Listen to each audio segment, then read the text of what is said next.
ایک محل جس کے دروازے کو بند کر دیا گیا ہو، سیل کر دیا گیا ہو اور مہر لگا دی گئی ہو، تو مہر کو توڑے بغیر نہ کوئی اندر جا سکتا ہے، مہر کو توڑے بغیر نہ کوئی اندر سے باہر آ سکتا ہے۔ یہ معنی خاتم النبیین کا ہے۔ بسم اللہ الرحمن الرحیم، الحمد للہ وحدہ والصلاة والسلام علی من لا نبی بعدہ، اما بعد فاعوذ باللہ من الشیطان الرجیم، بسم اللہ الرحمن الرحیم۔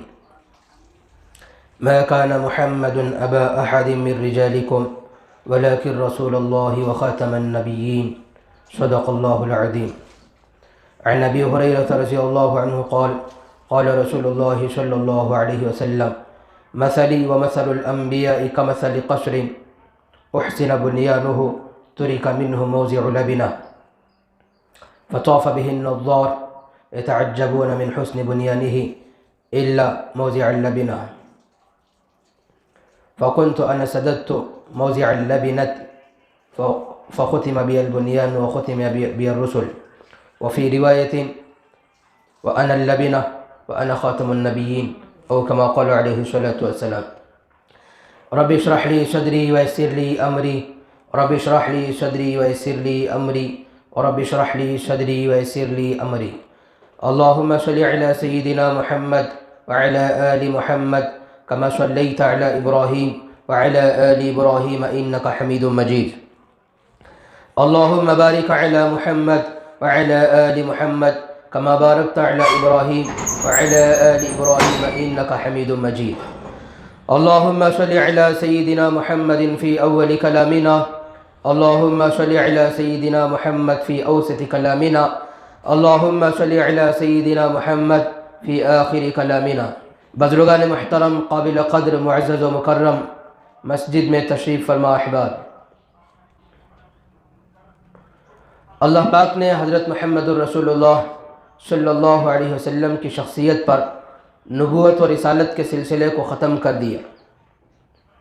میں نے جو آیت شریفہ تلاوت کی، اس آیت کے اندر اللہ پاک نے ارشاد فرمایا: محمد صلی اللہ علیہ وسلم تم میں سے کسی مرد کے باپ نہیں ہیں، ولیکن رسول اللہ، لیکن یہ اللہ کے رسول ہیں، وخاتم النبیین، اور خاتم النبیین ہیں۔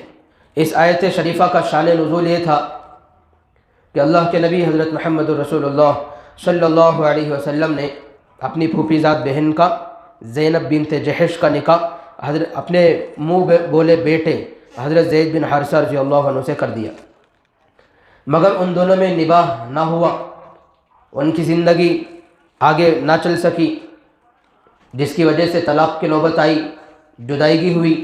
تو حضرت زینب بنت جحش رضی اللہ عنہ بڑی غمگین، بڑی حزین تھی، تو آپ صلی اللہ علیہ وسلم نے ان کی تسلی کے لیے ان سے اپنا نکاح کیا، تاکہ ان کو تسلی ہو، ان کے رنج دور ہو اور ان کے غم میں ہلکا پن آئے، اس لیے آپ صلی اللہ علیہ وسلم نے خود نکاح فرما لیا۔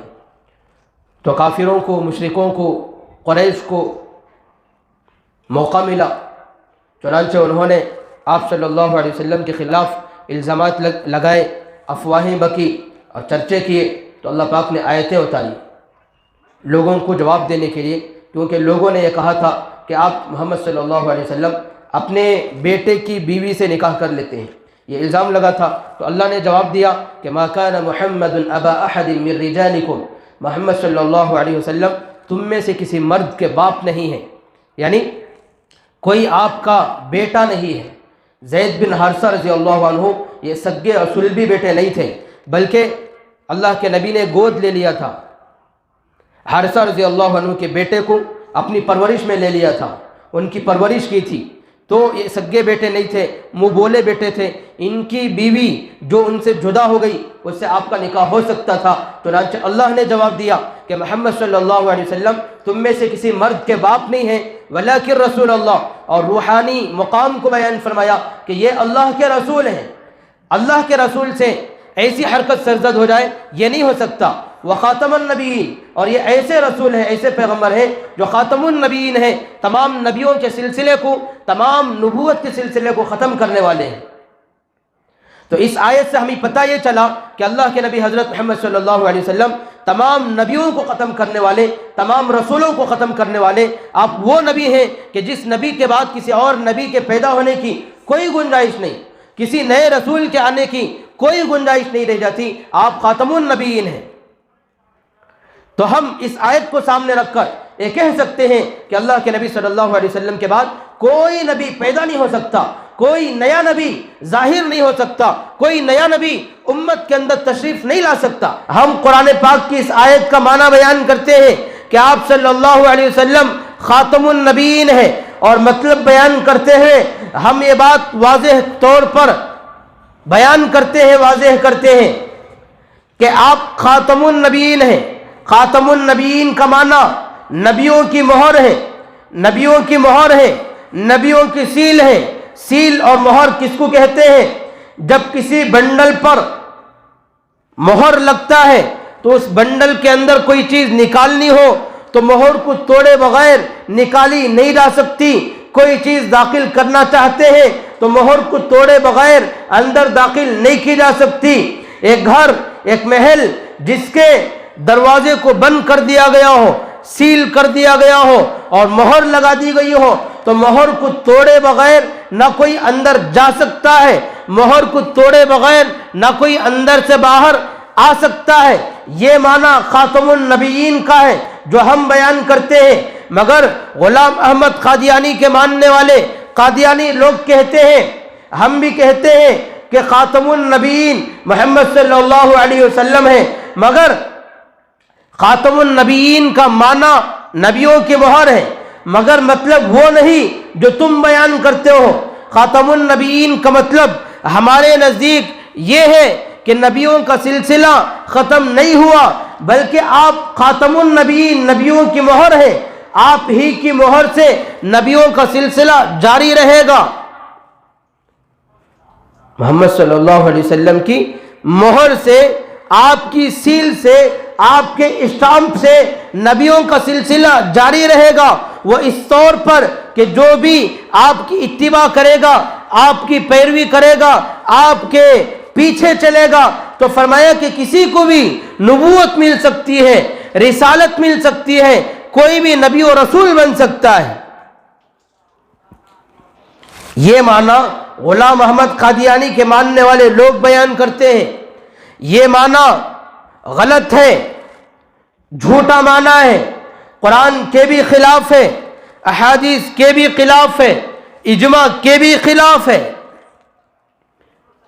قرآن میں اللہ نے اعلان کر دیا آپ خاتم النبیین، محمد صلی اللہ علیہ وسلم خاتم النبیین ہیں، آپ کے بعد کوئی نیا نبی اس دنیا میں نہیں آ سکتا۔ اور احادیث میں واضح طور پر، میں آپ کے سامنے احادیث بیان کروں گا، ان احادیث میں واضح طور پر حضرت محمد صلی اللہ علیہ وسلم نے بیان فرما دیا، اعلان کر دیا، لا نبی بعدی، میرے بعد کوئی نیا نبی نہیں آئے گا، میرے بعد کوئی نبی پیدا نہیں ہوگا۔ نبی نے واضح طور پر اعلان کر دیا ہے۔ اور یہ جو معنی قادیانی لوگ بیان کرتے ہیں وہ اس وجہ سے بھی باطل و مردود ہے کہ صحابہ رضی اللہ عنہم سے بڑھ کر کوئی اور آپ کا تابع دار نہیں ہو سکتا ہے۔ قادیانی لوگ معنی بیان کیا کرتے ہیں کہ آپ خاتم النبیین ہیں، مگر آپ کی مہر سے، آپ کی ختم نبوت کی مہر سے نبیوں کا سلسلہ جاری رہے گا۔ یہ معنی مردود ہے، ایک تو اس وجہ سے کہ یہ معنی قرآن کے خلاف، دوسرا اس وجہ سے کہ بہت ساری احادیث کے خلاف، احادیث متواترہ کے خلاف، اور یہ معنی مردود ہے، باطل ہے، اس وجہ سے کہ صحابہ سے بڑھ کر کوئی فالوور نہیں ہو سکتا، صحابہ سے بڑھ کر کوئی پیروکار نہیں ہو سکتا۔ یہ لوگ کیا مطلب بیان کرتے ہیں کہ آپ کے بعد بھی نبوت جاری رہے گی، اس طور پر کہ جو بھی آپ کا اتباع کرے گا، آپ کی پیروی کرے گا، تو اس کی پیروی کی بنیاد پر، اس کی تابعداری کی بنیاد پر اللہ کسی کو بھی نبوت سے نواز دے گا، رسالت سے نواز دے گا، اور وہ نبی و رسول بن جائے گا۔ وہ اس وجہ سے باطل ہے کہ صحابہ سے بڑھ کر کوئی اور فالوورز نہیں ہو سکتا، صحابہ سے بڑھ کر کوئی اور تابعدار نہیں ہو سکتا۔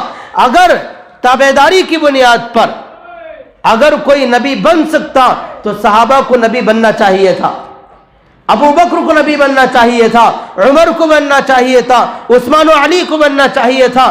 1,24,000 صحابہ میں جب کوئی نبی نہیں بنا ہے تو صحابہ کے بعد کوئی بھی نبی نہیں بن سکتا ہے۔ کیوں؟ اس لیے کہ صحابہ سے بڑھ کر کوئی اور تابعدار نہیں ہو سکتا، اس وجہ سے۔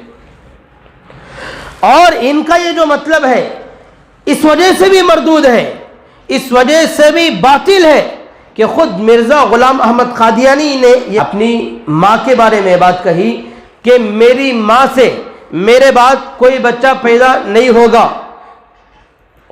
میں خاتم الاولاد ہوں، میری ایک بہن ہے جس کا نام جنت ہے اور میرا نام غلام احمد ہے، میرے بعد کوئی اولاد نہیں، اس لیے میں خاتم الاولاد ہوا۔ جب اس کی ماں بھی گئی، اس کی بہن بھی گئی، وہ خود بھی گیا اور وہ کہتا تھا میں خاتم الاولاد ہوں۔ آپ غور کیجئے، جب اس کے بعد کوئی اولاد پیدا نہیں ہوئی اور پیدا ہونے کی کوئی گنجائش نہیں تو پھر حضرت محمد صلی اللہ علیہ وسلم خاتم النبیین ہے تو آپ کے بعد کوئی اور نبی کیسے پیدا ہو سکتا ہے؟ تو اس کے مسلمات کے خلاف ہوا۔ تو ان 3 اصول سے اللہ کے نبی حضرت محمد صلی اللہ علیہ وسلم کے بعد کوئی نبی و پیغمبر اس دنیا کے اندر پیدا نہیں ہو سکتا، کوئی نیا نبی نہیں آ سکتا۔ اور ایک روایت ہے، حضرت ابو ہریرہ رضی اللہ عنہ راوی ہیں، اللہ کے نبی صلی اللہ علیہ وسلم ارشاد فرماتے ہیں مثلی و مثل الانبیاء کمثل قصر، میری اور تمام نبیوں کی مثال اس طرح سے ہے جیسے ایک محل ہو، احسن بنیانہ، بڑا ہی خوبصورت انداز میں بنایا گیا ہو، فطاف بہ النظار، اور اس کو دیکھنے والے، زیارت کرنے والے لوگ آ کر اس کا دیدار کریں، اس کی زیارت کریں، یتعجبون من حسن بنیانہ، اس کی خوبصورتی کو دیکھ کر تعجب میں پڑ جائیں، خوشی میں مست ہو جائیں، مگر الا موضع اللبنہ، مگر اس محل کے اندر ایک چیز کی کمی ہو، وہ کمی یہ کہ وہ محل کامل ہے، مکمل ہے، شاندار ہے، خوبصورت ہے، مگر ایک جگہ خالی ہے جہاں پر اینٹ رکھی نہیں گئی ہے۔ اللہ کے نبی صلی اللہ علیہ وسلم فرماتے ہیں فَكُنْتُ أَنَا صَدَقْتُ مَوْضِعَ اللَّبِنَ، وہ جو اینٹ رکھی نہیں گئی وہ اینٹ کی جگہ پر میں ہی رکھا جاؤں گا، وہ اینٹ میں ہی ہوں۔ ختم بی البنیان، میرے ذریعے سے وہ محل مکمل کیا جائے گا، وختم بی النبیون، میرے ذریعے سے رسالت کو مکمل اور پورا کر دیا جائے گا۔ یہ جو خوبصورت محل بنا ہے یہ کامل ہے، مکمل ہے، مگر اس کے اندر ایک اینٹ رکھنے کی جگہ باقی ہے، اور وہ اینٹ کون ہے؟ اللہ کے نبی حضرت محمد صلی اللہ علیہ وسلم ہے۔ جب اینٹ رکھی جائے گی، جب اینٹ رکھ دی جائے گی تو محل مکمل ہو جائے گا، اب اس کے اندر ایک اور اینٹ کو گھسڑنے کی کوئی گنجائش نہیں، کوئی جگہ باقی نہیں رہ جاتی۔ تو فرمایا کہ ایسے ہی حضرت محمد صلی اللہ علیہ وسلم کو بھیج کر اللہ نے قصر نبوت کو مکمل کر دیا، اب ہمارے نبی کے آ جانے کے بعد کسی اور نبی کی گنجائش باقی نہیں رہ جاتی۔ اس روایت سے ثابت ہوا کہ اللہ کے نبی حضرت محمد صلی اللہ علیہ وسلم کے بعد کوئی نبی اس کائنات میں نہیں آ سکتا، کوئی نیا نبی اس کائنات کے اندر نہیں آ سکتا، کوئی نبی پیدا نہیں ہو سکتا ہے۔ اسی طرح ایک دوسری روایت ہے، حضرت ابو ہریرہ رضی اللہ عنہ یہی راوی ہیں، فرماتے ہیں اللہ کے نبی صلی اللہ علیہ وسلم نے ارشاد فرمایا فضلت علی الانبیاء بست، اللہ نے مجھے 6 چیزوں کے ذریعے سے تمام نبیوں اور رسولوں پر فضیلت عطا فرمائی۔ نمبر 1 اعطیت جوامع الکلم، اللہ نے مجھے جوامع الکلم عطا فرمائے۔ جوامع الکلم یعنی ایسی باتیں، ایسے کلمات عطا فرمائے جو دیکھنے میں ایک جملہ، ایک بات، مگر اس کی تفسیر کی جائے، اس کی تشریح کی جائے تو گویا کہ اس ایک بات کے اندر ہزاروں باتوں کا خزانہ موجود ہے، اس ایک بات کے اندر سمندروں کی طرح سے معنی موجود ہے، سمندروں کی طرح سے مراد موجود ہے۔ ایسے جملے اللہ نے مجھے عطا فرمائے۔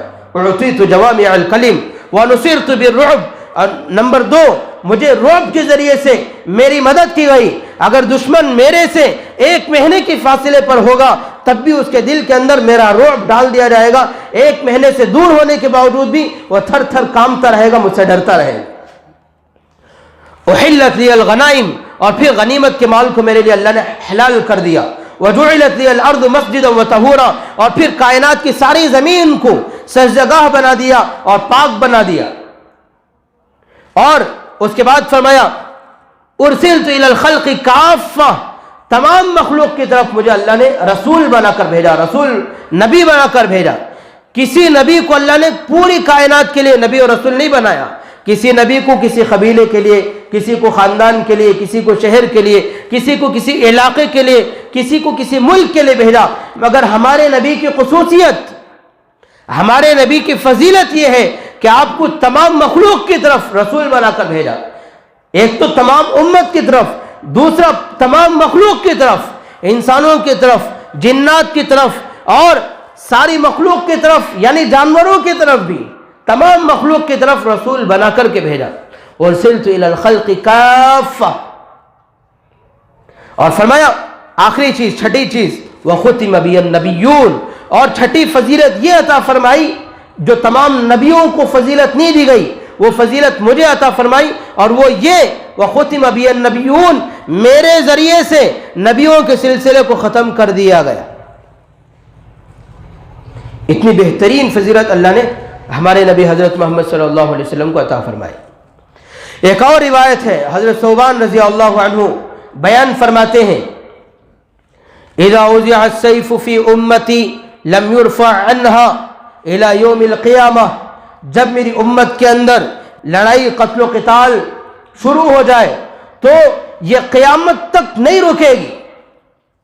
ولا تقوم الساعہ, اور نہ قیامت اس وقت تک قائم بھی نہیں ہوگی, قیامت اس وقت تک قائم نہیں ہوگی جب تک کہ حتی تلحق قبائل من امتی, یہاں تک کہ میری امت کے بہت سارے قبائل مشرکین کے ساتھ نہ مل جائے.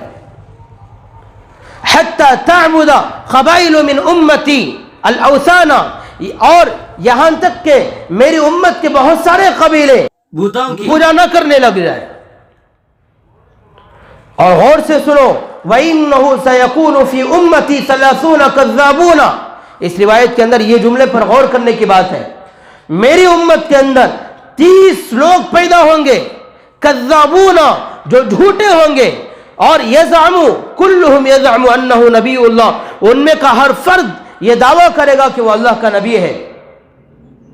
انا خاتم النبیین لا نبی بعدی, میں خاتم النبیین ہوں لا نبی بعدی, میرے بعد کوئی نبی اس کائنات کے اندر نہیں آئے گا, کوئی نیا نبی اس کائنات میں نہیں آئے گا, کوئی نبی پیدا نہیں ہوگا.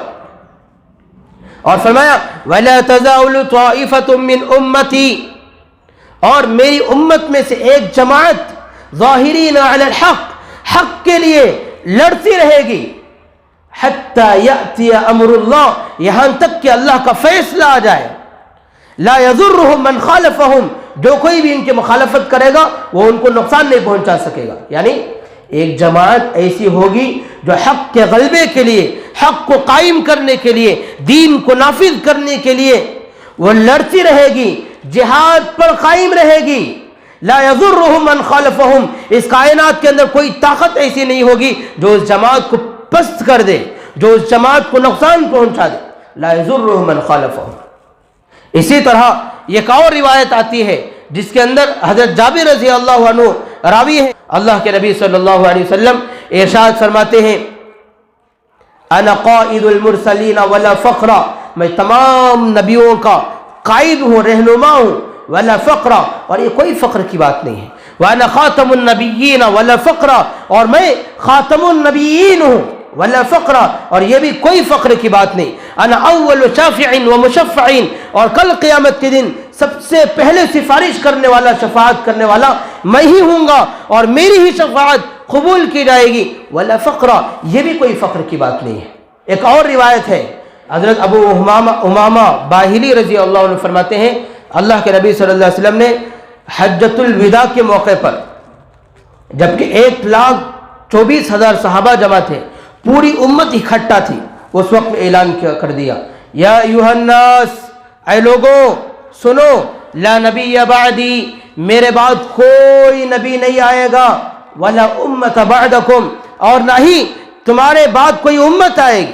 جب میرے بعد کوئی نبی نہیں آئے گا تو کوئی امت بھی نہیں آئے گی، تمہارے بعد کوئی امت بھی نہیں آئے گی۔ یہ اعلان اللہ کے نبی صلی اللہ علیہ وسلم نے واضح طور پر اعلان کر دیا۔ تو ان ساری روایتوں سے معلوم ہوا کہ اللہ کے نبی حضرت محمد صلی اللہ علیہ وسلم خاتم النبیین ہیں، آخری نبی ہیں۔ آپ کے بعد کوئی نیا نبی، کوئی نیا رسول، کوئی نیا پیغمبر اس روئے زمین پر نہیں آ سکتا۔ ہمارے نبی صلی اللہ علیہ وسلم کی نبوت کا سکہ ہی چلے گا، کسی اور کا سکہ اس روئے زمین پر نہیں چل سکتا۔ اور جو کوئی بھی اس کائنات میں اعلان کرے گا نبوت کا، رسالت کا، تو وہ کذاب ہوگا، دجال ہوگا، وہ جھوٹا ہوگا، وہ فتنہ باز ہوگا۔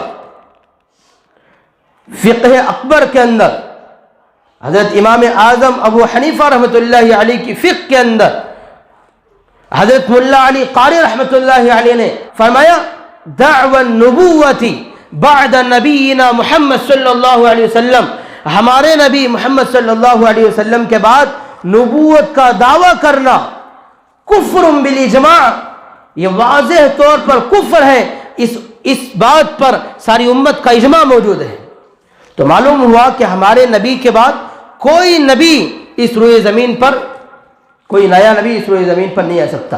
میں بار بار نئے نبی کا لفظ استعمال کر رہا ہوں، یہ اس وجہ سے کہ حضرت عیسیٰ علیہ السلام بھی نبی ہیں، جو کہ قرب قیامت میں اس زمین پر آئیں گے، دین کی محنت کریں گے، شریعت کو عام کریں گے، اور یہ نبی بن کر نہیں آئیں گے، اس امت کے اندر امتی کی حیثیت سے آئیں گے، اور اپنی عیسائیت کا سکہ نہیں جمائیں گے، اپنی عیسائیت کا پرچار نہیں کریں گے، بلکہ ہمارے نبی کی اتباع کریں گے، ہمارے نبی کی شریعت کو عام کریں گے۔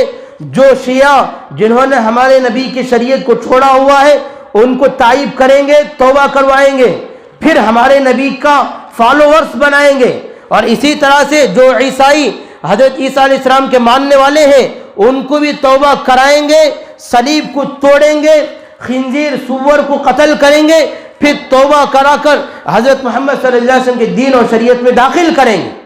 حضرت عیسیٰ علیہ السلام آنے والے ہیں جو کہ نئے نبی نہیں ہیں بلکہ پرانے نبی ہیں، اور نبی بن کر نہیں آئیں گے، امتی بن کر آئیں گے، اور پھر پیدا نہیں ہوں گے، ظاہر ہوں گے، آسمان سے اتریں گے۔ آنے کے بعد محمد صلی اللہ علیہ وسلم کی دین کی شریعت کی محنت کریں گے، اپنی عیسائیت کا پرچار نہیں کریں گے۔ ان کے تعلق سے یہ باتیں اپنے دماغوں میں رکھنا ضروری ہے۔ آج کے اس پرفتن دور میں بہت سارے لوگ واضح ہوئے، ظاہر ہوئے، کوئی غلام محمد قادیانی کی شکل میں واضح ہوا، کوئی گوہر شاہی کی شکل میں آیا، کوئی شکیل کے نام سے فتنہ ظاہر ہوا۔ ان میں کا ہر فرد اپنے آپ کو کوئی عیسیٰ کہتا ہے، کوئی اپنے آپ کو مہدی کہتا ہے، کوئی اپنے آپ کو نبی کہتا ہے۔ ان لوگوں کے فتنے میں ہمیں مبتلا نہیں ہونا ہے، ان کی باتوں میں گمراہ نہیں ہونا ہے۔ اور یہ لوگ جو محنت کر رہے ہیں یہ انٹرنیٹ کے ذریعے سے، میڈیا کے ذریعے سے، سوشل میڈیا کے ذریعے سے ان کا فتنہ عام ہو رہا ہے، اور ہمارے بھولے بھالے نوجوان، ہمارے مسلمان مرد، بہت ساری مسلمان خواتین بھی ان کے فتنے میں آ چکی ہیں، گمراہ ہو چکی ہیں، مرتد ہو چکی ہیں۔ انہوں نے ان کے ہاتھ پر بیعت کر لیا ہے، یہ مرتد ہیں، کافر ہیں۔ تو ہمیں بھی چاہیے ہم اپنے آپ کو بھی بچائیں، اپنی اولاد پر بھی نگاہ رکھیں، اور یہ بھی دیکھ لیں کہ موبائل کے اندر وہ کہاں کہاں جا رہے ہیں، وہ کس کس کو دیکھ رہے ہیں، کس کس کو سن رہے ہیں، کس کس کی باتوں پر عمل کر رہے ہیں، کس کس کی باتوں میں آ رہے ہیں، ملوث ہو رہے ہیں۔ اس پر بھی ہمیں چاہیے کہ نگاہ رکھیں، اپنی بھی حفاظت کریں، اپنے اولاد کی بھی حفاظت کریں، اور دوسروں کو پر بھی نگاہ رکھیں، ان فتنوں کے اندر مبتلا نہ ہوں۔ کریں گے سب انشاءاللہ۔ اللہ تعالی ہم سب کو ان باتوں کو سمجھ کر عمل کرنے کی توفیق نصیب فرمائے۔ وآخر دعوانا الحمد للہ رب العالمین۔